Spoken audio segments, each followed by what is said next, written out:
Alright guys, so today we're going to do something called factoring. And you remember a factor is the two things that you multiply together to get the answer to a multiplication problem. So you multiply two factors to get a product. So if we're going to factor, this is like undoing distributive property, which you guys have been working on the last couple of days, where we used to give the cupcake to everybody at the party. Well, now I used to say, Miss Wesley likes to say, well, found out there was cat hair in the cupcakes and we got to take the cupcakes back from everybody. So in order to take things back from everybody, we need to set up our parentheses. We got to figure out what we're going to take from both of these terms that can go on the outside. What do they have in common? Well, we know that they're both a negative, so we can take a negative away. And what number can they both be divided by? A common factor. And we can take away 2. So again, this is like undoing distributive property.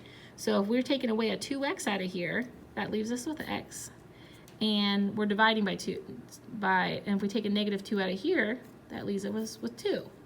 Because if I do the distributive property, negative 2 times x is negative 2x. Negative 2 times 2 is negative 4. So let's try another example. Again, I got to set up my parentheses. My variable is going to go in the front term. So now 12 and 18, what's something they both have in common? They can both be divided by. They can both be divided by 2. They can both be divided by 3. They can both be divided by 6. I like to choose the biggest number. You could use 2 or 3 or 6. I'm going to start with 6. So if I take a 6 out of here, 6 times what gives me 12? 2. So that's a 2y, because 6 times 2y would give me 12y. And 6 times what gives me 18? 6 times 3. So that's one way to do it. Let's say you didn't want to use 6. Let's say you wanted to use 2. Well, you can do that. 2 times what gives me 12y? 2 times 6, so you would put a 6 there. 2 times 6y gives you 12y. And 2 times what would give me 18? 2 times 9 would give me 18. But let's say you said, no, Miss Wesley, I wanted to use 3. Well, you could take a 3 out. If I take a 3 out, that leaves me with 4y. And if I take a 3 away from here, because again, you're like dividing, 3 times what gives me 18? 3 times 6. So any of these would be a correct answer for factoring. And all three of these are considered equivalent expressions, because if you distributive property on all of them, you get the same things. That's why they're equivalent. All right, so let's try this one. What's a number that 13 and 104 have in common? Well, let's see if I can do 104 divided by 13. Ooh, 8, yes. So if I take 13 out, side of the parentheses, then I have a z plus 8. Boom.